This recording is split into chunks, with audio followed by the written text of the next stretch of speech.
Et si Krishna n'était pas seulement une figure à adorer, mais une voix intérieure à reconnaître.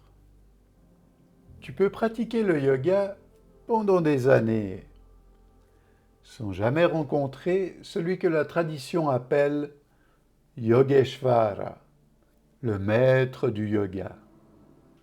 Parce que ce maître n'est peut-être pas seulement dans les temples, il est peut-être aussi dans ce moment précis où tu ne sais plus quoi faire. Krishna, le maître de la Bhagavad Gita, celui qui offre dans ce chant de 700 versets l'une des plus grandes synthèses des voies du yoga. Sans réduire Krishna à une simple figure extérieure, je vais te montrer comment la Bhagavad Gita parle aussi de quelque chose que chaque humain peut reconnaître en lui-même. Ce texte n'est pas seulement à comprendre avec la tête, il est à laisser résonner dans sa propre vie. Pour comprendre pourquoi Krishna est central dans le yoga, il faut reconnaître qu'il existe plusieurs lectures de cette figure, toutes légitimes, toutes éclairantes sous des angles différents. Première lecture, la lecture mythologique. Krishna apparaît dans le Mahabharata, la grande épopée indienne. Plus de 100 000 versets, une guerre fratricide entre deux familles cousines, les Pandavas et les Kaurava. Krishna y est le cousin et l'ami d'Arjuna, l'un des 5 frères Pandava. Deuxième lecture, la lecture dévotionnelle. Dans les grandes traditions de l'Inde, Krishna est considéré comme une manifestation du divin. Selon les courants, on parle d'Avatara de Vishnu, une descente du divin dans le monde, ou de Svayam Bhagavan, la source divine elle-même. Cette lecture est légitime et profonde. Elle nourrit depuis des siècles la pratique, la musique, la poésie et la méditation en Inde et bien au-delà. Troisième lecture, la lecture philosophique. Le personnage de Krishna dans la Bhagavad Gita est aussi un porte-parole. Il porte la parole d'une certaine sagesse qui parle à travers lui. Et ce qu'il dit dépasse largement le cadre d'une religion particulière. Quatrième lecture, la lecture intérieure. C'est celle qui nous intéresse aujourd'hui. Et c'est aussi, depuis toujours, l'une des lectures les plus respectées des yogis eux-mêmes. Selon cette lecture, Krishna représente cette part en nous qui voit clair, qui reste stable et qui peut redevenir libre même au cœur du trouble. 4 lectures, 4 angles pour une même figure. Aujourd'hui, nous prenons l'angle intérieur. Pas parce qu'il serait supérieur aux autres, mais simplement parce qu'il permet à chacun d'entrer dans le texte, croyant ou non.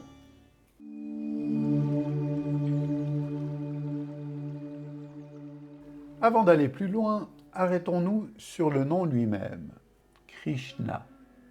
Le nom Krishna signifie d'abord le sombre, le noir, le profond, celui dont la couleur échappe à la lumière ordinaire.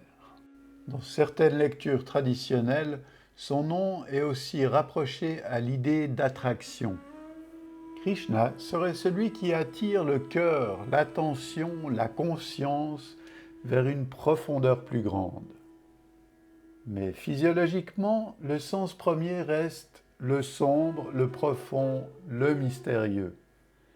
Et symboliquement, c'est magnifique. Krishna n'est pas la lumière évidente, il est la profondeur qui attire. Yogeshvara, yoga plus Ishvara, le maître du yoga.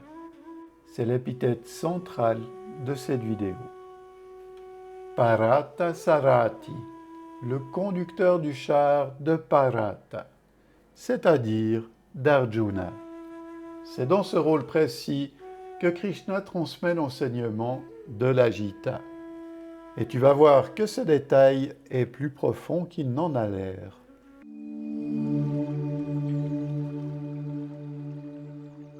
La Bhagavad Gita. C'est un texte de 700 versets répartis en 8 chapitres. Mais ce n'est pas un texte isolé. Il est inséré au cœur du Mahabharata, dans le 6e livre, juste au moment où une guerre va commencer. Le mot Gita signifie chant, et Bhagavad, qui vient de Bhagavat, le bienheureux, le vénérable, celui qui porte une plénitude sacrée. La Bhagavad Gita est donc le chant du bienheureux. Et le décor de ce chant n'est pas un temple, n'est pas un ashram, n'est pas une grotte. C'est un champ de bataille, Kuru Kshetra, le champ des Kurus où va s'affronter la grande famille divisée. L'un des plus grands textes de philosophie spirituelle de l'humanité se déroule juste avant qu'une guerre ne commence. La tradition yogique réflexive nous invite à lire ce décor non comme un lieu géographique, mais comme un lieu intérieur. Au chapitre 13 de la Gita, le mot kshetra, le champ, désigne explicitement le corps et l'expérience humaine. Le champ de bataille, c'est aussi le champ intérieur.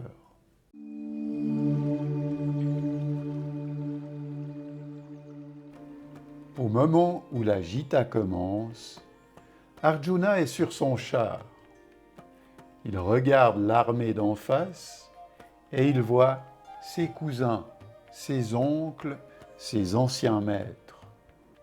Il comprend que cette guerre, même si elle est menée pour de bonnes raisons, va lui coûter tout ce qu'il aime. Alors, devant cette impossibilité, Arjuna fait quelque chose de profondément humain. Il s'effondre. Il dépose son arc. Il dit à Krishna, « Je ne combattrai pas ».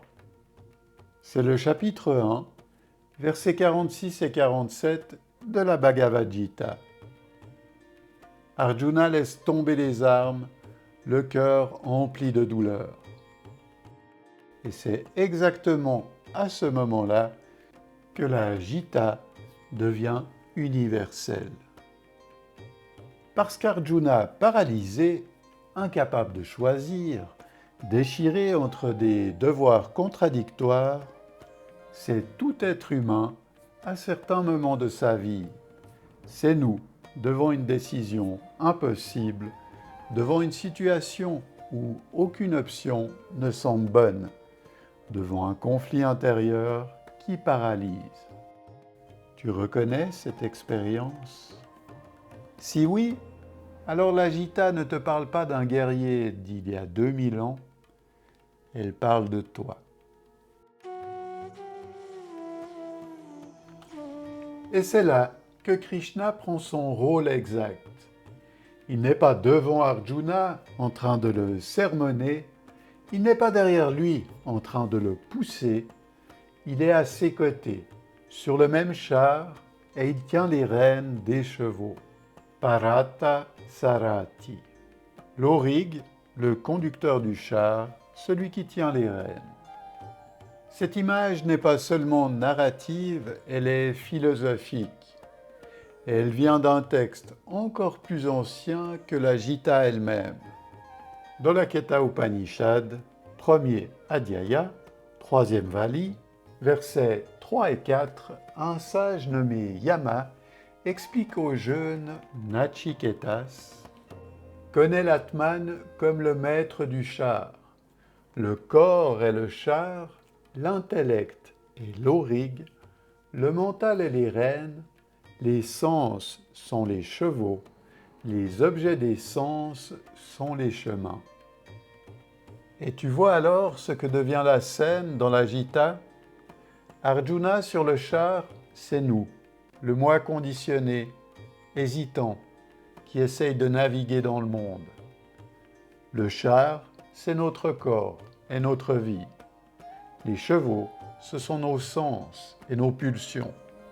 Et Krishna qui tient les rênes, Krishna qui est l'aurigue, c'est cette part de nous qui peut tenir sans être emportée, celle qui voit clair même quand le mental tremble. C'est ce que la tradition appelle le maître intérieur.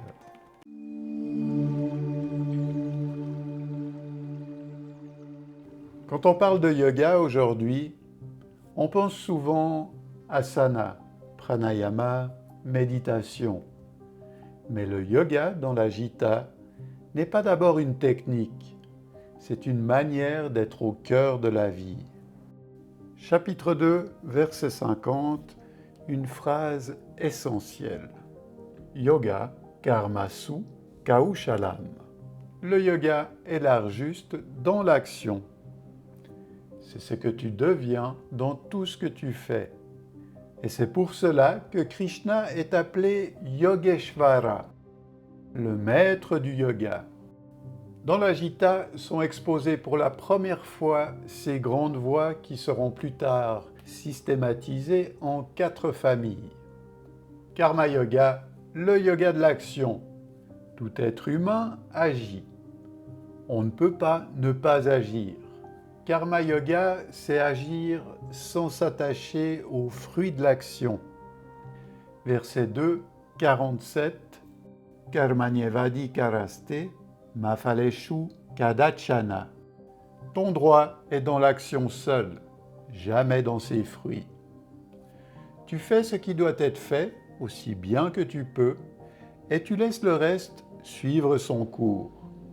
C'est immensément libérateur. Bhakti Yoga, le yoga de l'orientation du cœur. Bhakti se traduit souvent par dévotion, mais cette traduction peut induire en erreur. Bhakti vient de la racine bhaj, participer, prendre part. Dans la tradition, c'est l'amour pour le divin. Dans la lecture intérieure, c'est la capacité humaine d'orienter le cœur vers ce qui est plus grand que soi. Ce qui compte, c'est l'orientation du cœur. Jnana Yoga, le yoga de la connaissance. Pas la connaissance qui s'accumule dans la tête, la connaissance directe, celle qui vient quand on cesse de s'identifier à ce que l'on n'est pas. La voie du discernement de la question « Qui suis-je vraiment ?» Posée non pas pour obtenir une réponse, mais pour laisser tomber les fausses réponses, une par une. Dhyana Yoga, le yoga de la méditation. Tout le chapitre 6 de la Gita, parfois appelé Atma Samyama Yoga, le yoga de la maîtrise de soi. Krishna y décrit l'assise stable, la respiration calme, le mental qui se ramène encore et encore au centre. C'est la voie la plus proche du langage des Yoga Sutras de Patanjali. 4 voies, karma, bhakti, jnana, dhyana. Celui qui agit, celui qui aime, celui qui questionne, celui qui s'assied en silence. Et chacun peut être un chemin.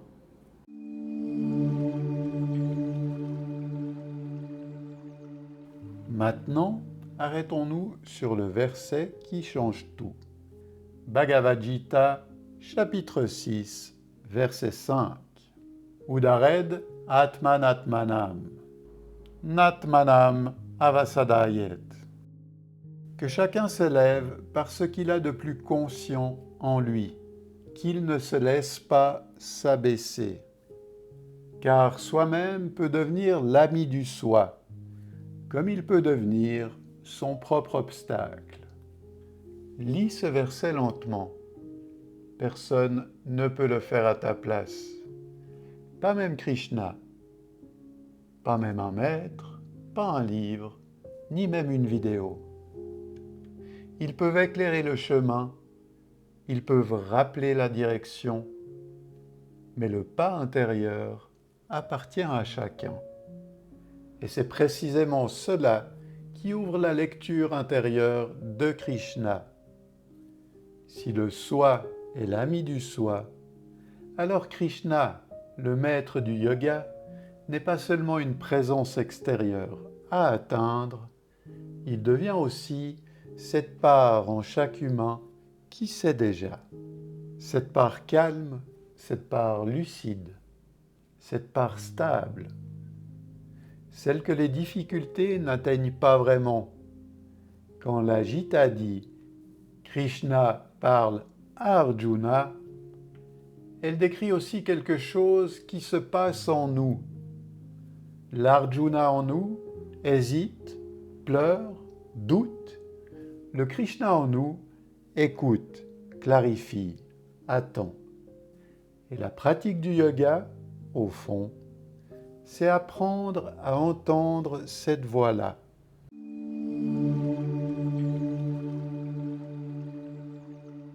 Concrètement, qu'est-ce que cela change? D'abord, ta définition du yoga. Le yoga ne se limite pas au tapis. Selon Krishna, toute action peut être yoga, si elle est faite avec présence et sans attachement aux fruits. Couper un oignon peut être yoga. Écouter quelqu'un peut être yoga. Tenir une difficulté sans la fuir peut être yoga. Deuxièmement, ton rapport à la difficulté. Arjuna ne devient pas yogi parce que la guerre s'arrête. Il devient yogi au cœur même de la difficulté. C'est une nouvelle valable pour chacun. On n'a pas besoin d'attendre une vie tranquille pour pratiquer. La vie agitée elle-même est un lieu de pratique. Troisièmement, ce que tu cherches. Tu ne cherches plus à imiter un personnage extérieur. Tu cherches à reconnaître ce qui en toi ressemble déjà à cette stabilité, cette clarté, cette présence. Et à laisser cette part-là grandir, c'est tout ce que le yoga essaye de faire.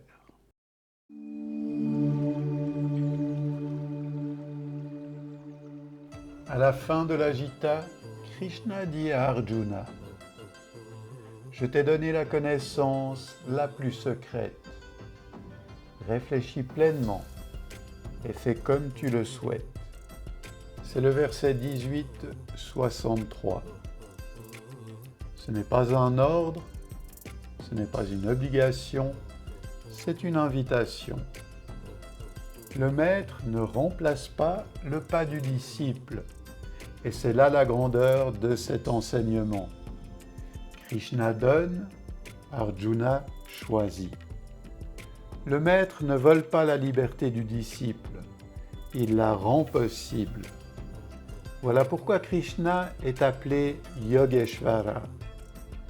Pas parce qu'il impose une vérité, mais parce qu'il réveille la capacité de voir.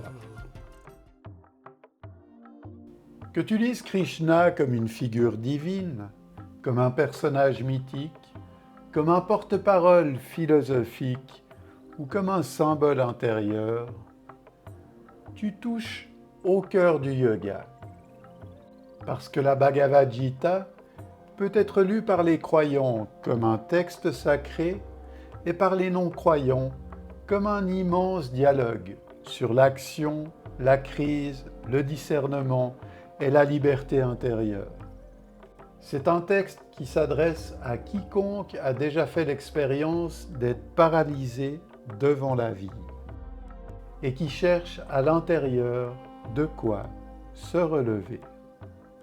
Karma Yoga, Bhakti Yoga, Jnana Yoga, Dhyana Yoga, 4 voies pour reconnaître en soi ce qui ressemble déjà à Yogeshvara. Si cette histoire a ouvert en toi une brèche intérieure, écris Krishna en commentaire.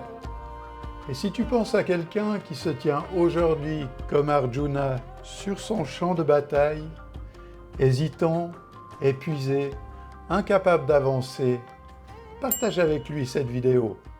Parfois, juste une parole suffit à rallumer le courage.